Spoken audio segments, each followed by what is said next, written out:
The people have tried to conquer over the energy resources. Probably they wanted to dominate this world by having the energy resources quite in close contact with them. Energy is the most dominant contributor of climate change, accounting to around 60% of the total global greenhouse gas emission. Bioenergy, which is the single largest renewable energy source today, providing about 10% of the energy supply.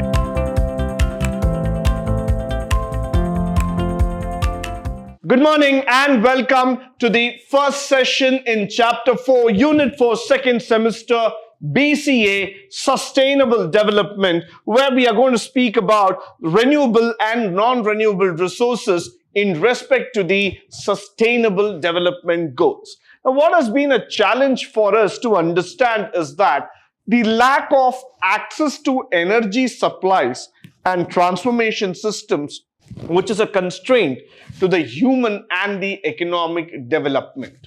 Now, people have tried to conquer over the energy resources. Probably they wanted to dominate this world by having the energy resources quite in close contact with them. They wanted to rule this world by saying that they have a complete control over the energy resources. But over a period of time, they started understanding that the regular resources, the non-renewable resources, are depletable in nature. So when you talk about crude oil, when you talk about petrol or diesel or any format of these energies, this is depletable in nature. So over a period of time, you are bound to lose it, and it is very difficult for you to recreate it. So that's where this becomes a very big challenge for us. And today people have started understanding that if you want to transform the life of people, you want to add value to the life of people, you need to understand the accessibility to energy resources as well as that of the systems that are prevailing there.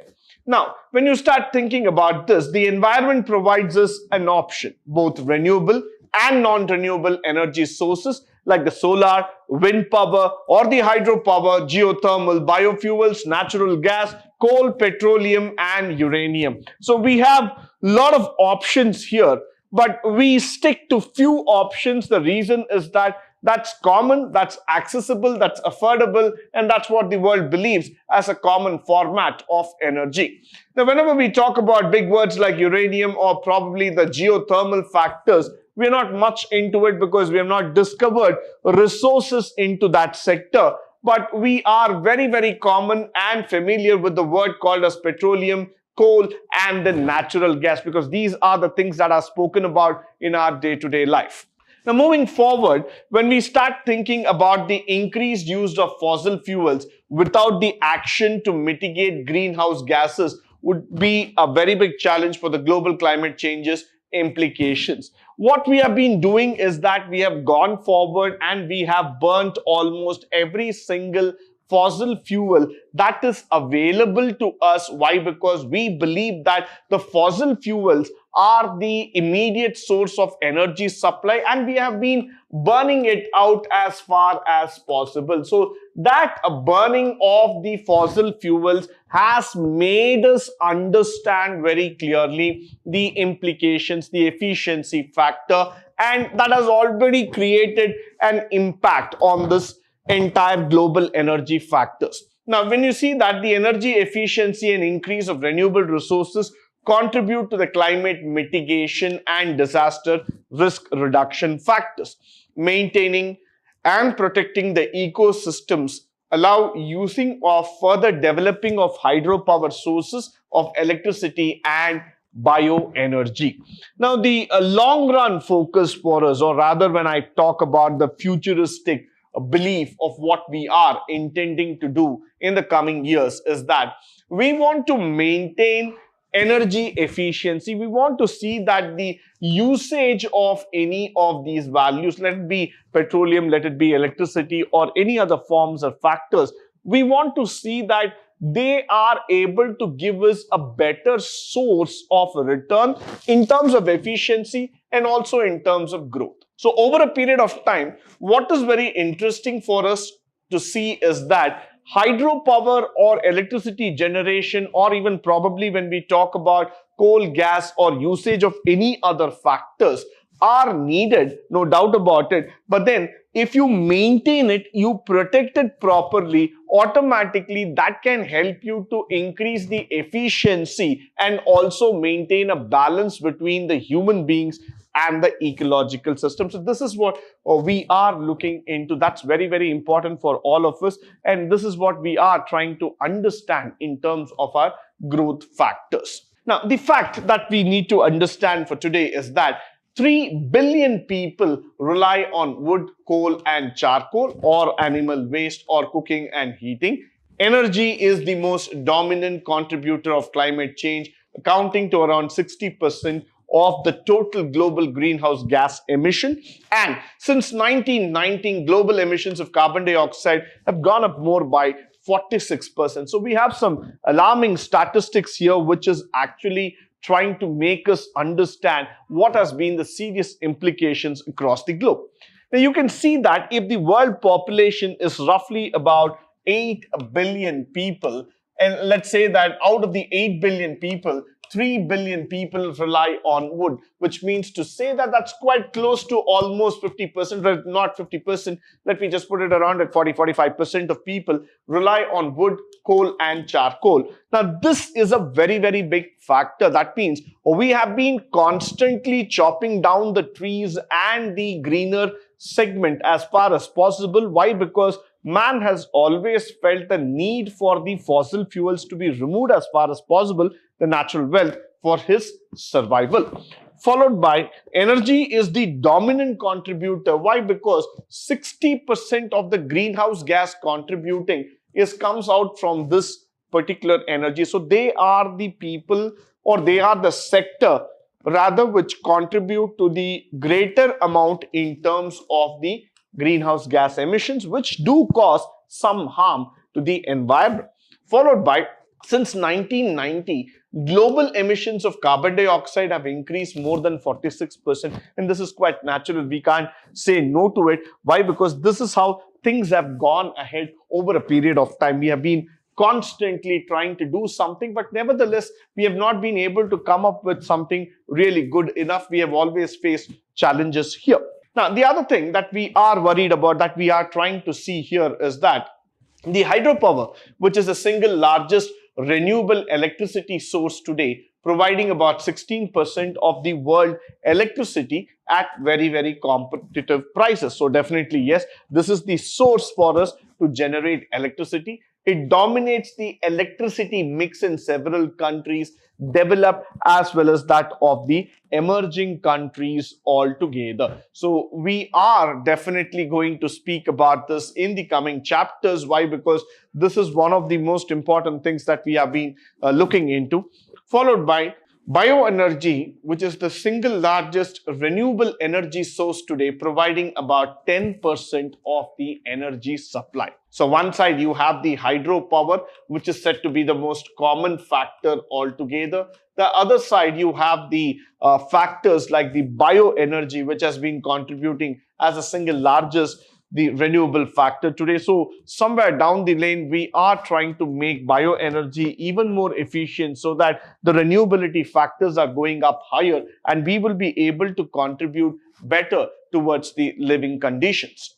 Now, what is the target we have? The target is that by 2030, ensure that universal access to affordable, reliable, and modern energy services. When the government of India wanted the private sectors to come into the power play or the power sector, the intention was very clear that you cannot believe and you cannot keep on depending on the government to supply energy resources to such a large country. So what we wanted is private companies like the Tata Power, for example, or when we talk about SR or Reliance or Adani to come into power play. Why? Because we wanted them to provide a modern, accessible energy services or resources to the people. So this is very, very important. Why? Because unless without this, we will not be able to go forward. We will not be able to gain much of traction there.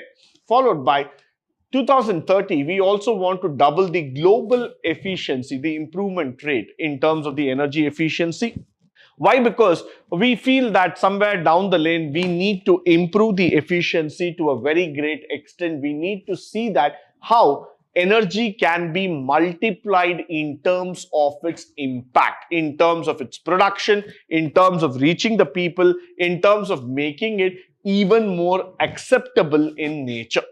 And by 2030, increases of substantially, that is the global share of renewable energy as well as the global energy mix. So this is also going to be a very important factor as people are talking about today, since we all know that this is the factor, this is the line of thought process that we have been talking about. We believe that at some point of time, we have to understand how to improve the efficiency, how to go forward in terms of thought process, how to build up the entire energy resources. And plus, we also want to see that there is a substantial source of growth in terms of energy, in terms of the criteria, in terms of accessibility as far as possible. So it is mandatory for all of us to understand the entire global energy mix. Why? Because somewhere we will find that people have the accessibility at greater level, and in some other parts of the globe, the energy mix is slightly lesser. So now what happens is that we want to create an open map, an open system altogether where we can share the energy across. Now, it is not mandatory that we have to be export dependent, import dependent kind of thing. Rather, we can create a common platform, share the best practices so that the renewable as well as the non-renewable energy are judiciously used. Followed by 2030, enhance the international cooperation to facilitate the access of energy research and technology, including that of renewable energy, energy efficiency, and the advanced and cleaner fossil technology promotion. We are also talking about energy infrastructure, clean energy technology. All these things are possible.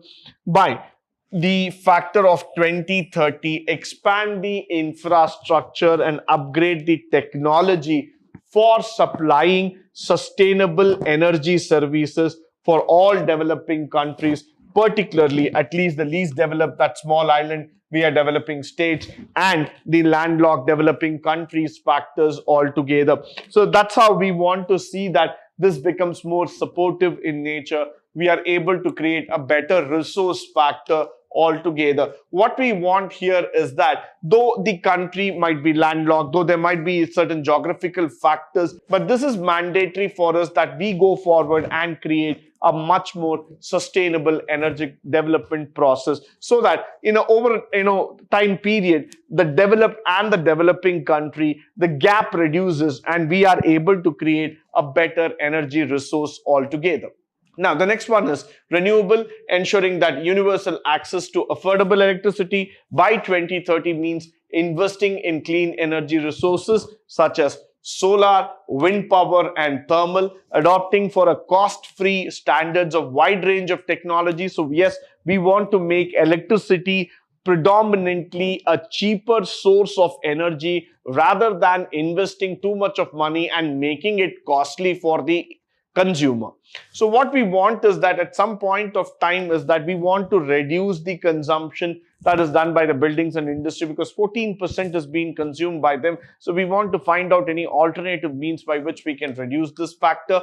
Similarly, we also see that about 1,300 mid-sized power plants which are coming up, expanding infrastructure, upgrading technology to provide clean energy sources in developing countries is a crucial goal that can both grow and encourage, develop the environment factors altogether. So this is now becoming a very, very important clause for all of us to understand, to take it forward. Why? Because this is how we will be able to sustain and grow the energy factor. So this is very, very important for the environment as well as for the growth segmentation altogether. So this is how things are working for us in terms of the renewable energy sources. An example of key business actions and solution: ensure that all employees and families have access to reliable and affordable source of energy by investing in local infrastructure to establish accessible energy services, which is mandatory.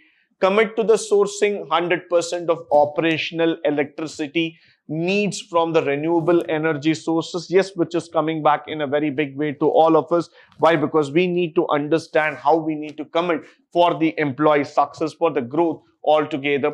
So we need to commit in terms of the factors that have been given to us.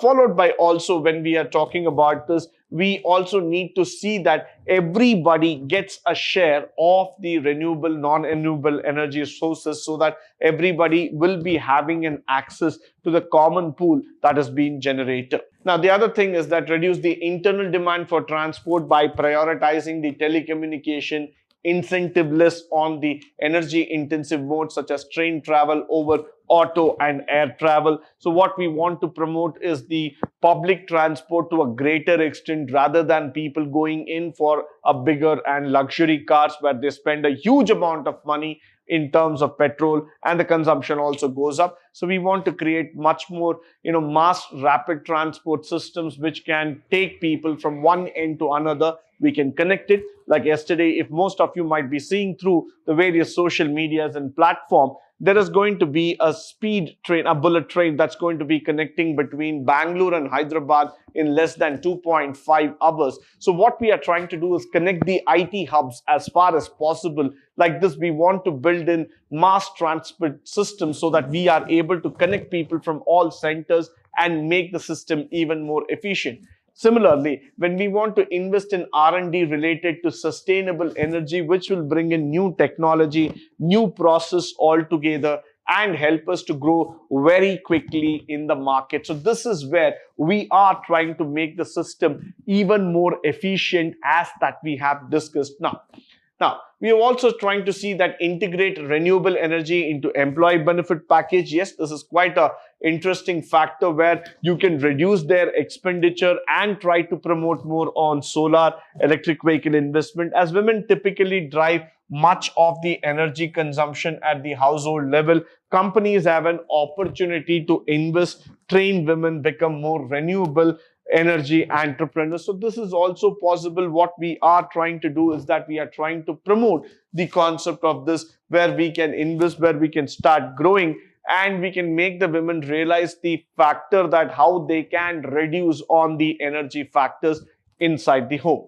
Plus, we also want to prioritize the energy efficiency across operations through tools such as the use of internal carbon price, science-based target, setting them to reduce on the overall demand factors for the energy. So definitely we want to be a world which is having less of the carbon footprint. With this, I come to the end of today's session. I hope and believe that all the facts presented through this session would be helpful to you, both in terms of practical, also in terms of learning the theory. In the upcoming sessions, we will continue to learn more about the sustainable development goals, which are making a very big way and a presence in the modern world. But until then, stay tuned, stay blessed, and stay enlightened forever. Thank you once again for joining me today on this wonderful session.